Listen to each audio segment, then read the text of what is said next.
I think tomorrow going to be a very difficult match against a very good team. They have a very experienced players, and I think tomorrow is a difficult match for us.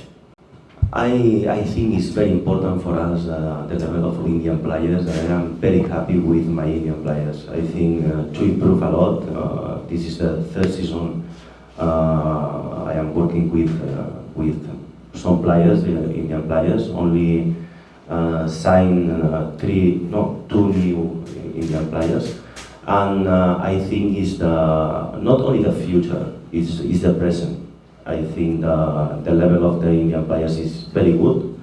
I am very proud with my team, Indian players, and it's possible that foreign players, obviously, to help to improve the level of the team and the level of Indian players. But the future and the present is necessary.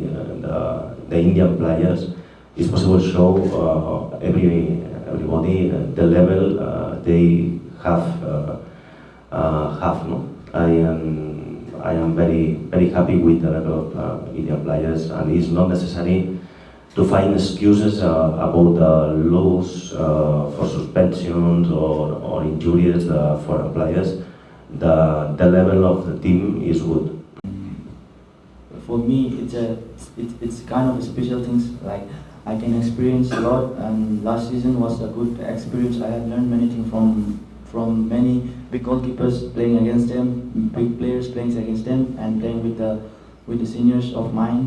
And what's a great experience. And yeah, I'm still learning, and yeah, hope to give my best in the coming matches as well.